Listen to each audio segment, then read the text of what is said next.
Hi, this is Cooking with Mrs. Ng, and I'm making 3-ingredient ice cream. The ingredients you need to make it is heavy whipping cream, condensed milk, and vanilla extract. I like to use pure just to give it the better flavor. And this is fat-free, but that's just what I had in my pantry. The Oreo cookies is made to make it Oreo ice cream when you really could make it fruit or any other items as your recipe says. So those are kind of what I have brought out. This generic brand I know also has, it does say on the back of the package that it does contain soy, wheat, and may contain peanuts. So obviously read the package to decide what kind of ice cream you want to make. But it's going to be called, it's just 3-ingredient ice cream, but whatever you choose to add is what's going to be added to it. So the first step is to mix or combine your sweetened condensed milk with your vanilla. I should have pushed that out of the way. There you go. So sweetened condensed milk. Now the nice thing is they actually have this little flip top, which makes it easier to open, but make sure you remember that this is a blade. I'm just gonna go ahead and throw that away because it's real sticky and can cut someone. And then I'm just going to add, as it says to combine. Sometimes you'll see the word combine, you'll see stir, mix, stir, and mix and stirring are really more of the circular motion, but the recipe says to combine.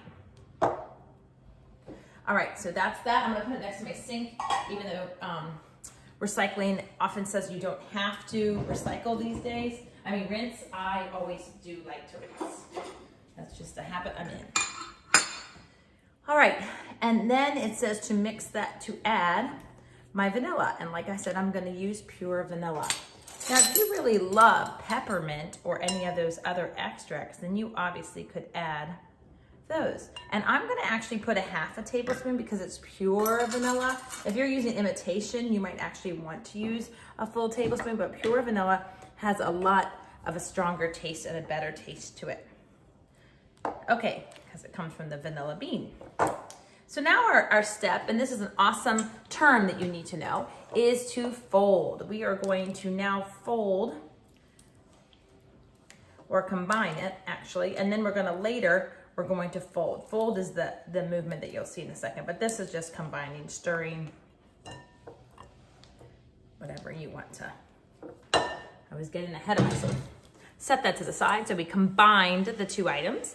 Now we're going to whip our heavy whipping cream in our mixing bowl. If you do not have a freestanding KitchenAid or a mixing a mixer, you can actually just go ahead and use your hand mixer. That's not a big deal. I guess you could use a whisk, that would take forever.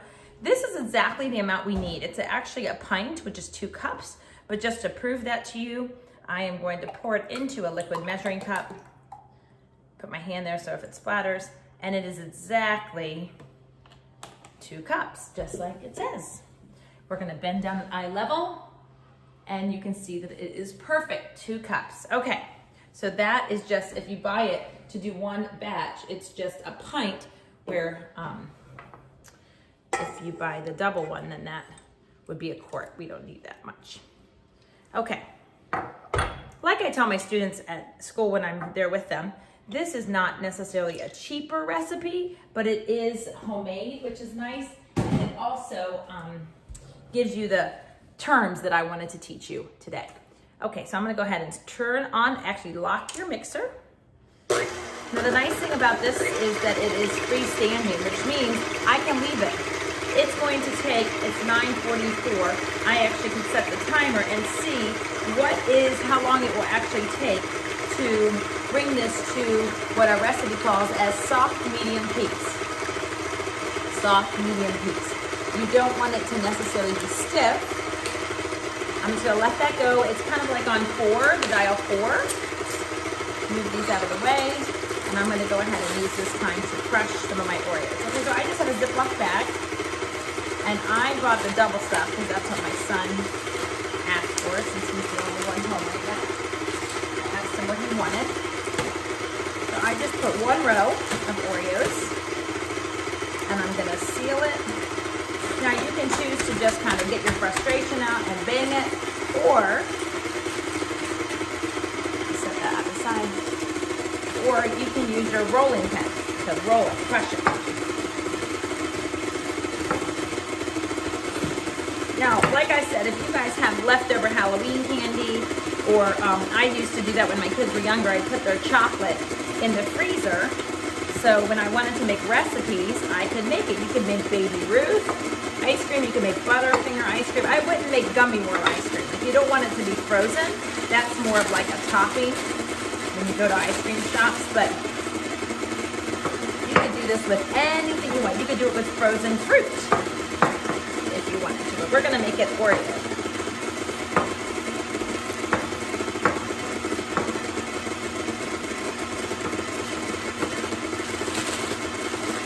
So if you're like making mint chocolate chip, you can put the mini chocolate chips in it along with the mint extract instead of the vanilla extract. So there's lots of different ones. I would suggest if you decide to make a different kind, it's kind of a unique one, you just look on the internet. There'll be recipes all over the internet. All right, so my Oreos look pretty crushed now.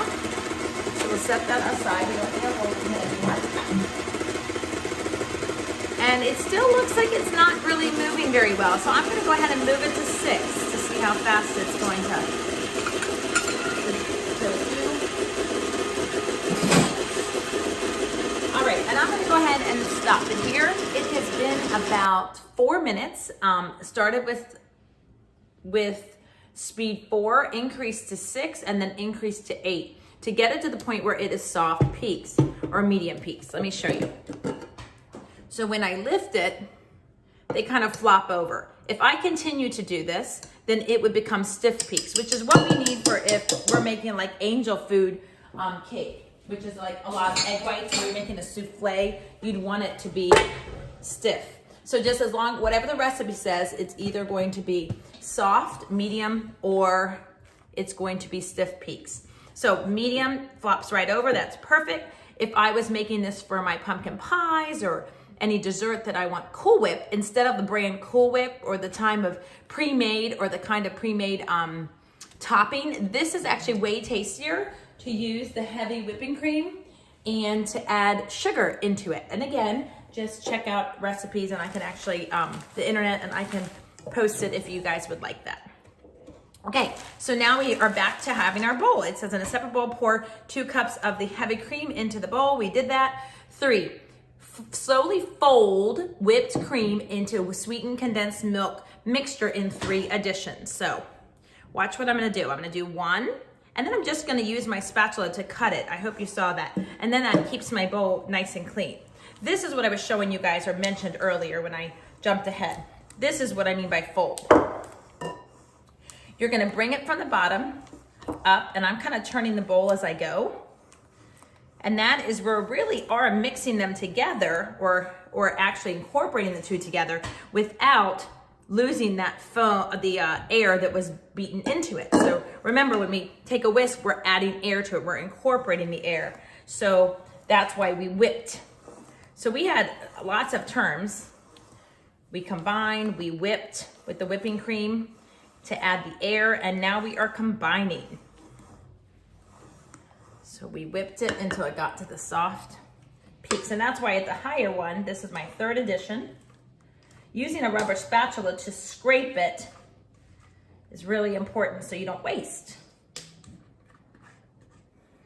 Okay, so I scraped my bowl, set that in the sink, and then I'm gonna continue to fold. Okay, again, you're incorporating the air. Now, if you decide to make a chocolate ice cream, you could put chocolate syrup. There's so many different variations you can make. I've always done the Oreo for students, so I thought I would demonstrate that for you all. Now, at this point,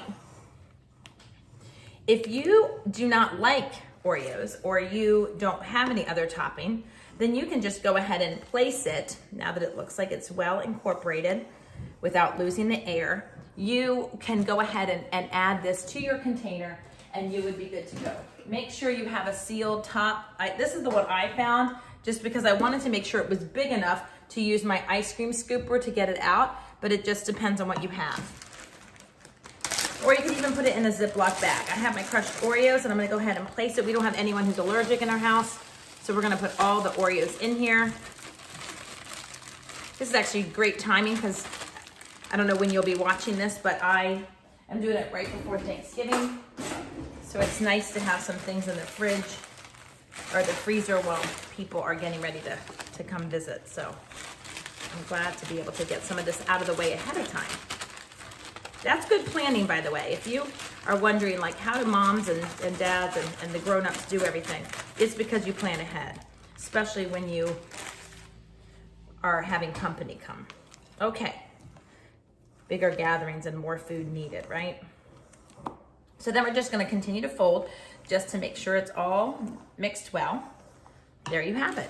Obviously the bag and items can go in the trash. I'll do that later. And then I'll take my container and I'm adding it all into, adding it into the bowl. Scrape it up, get all the extra.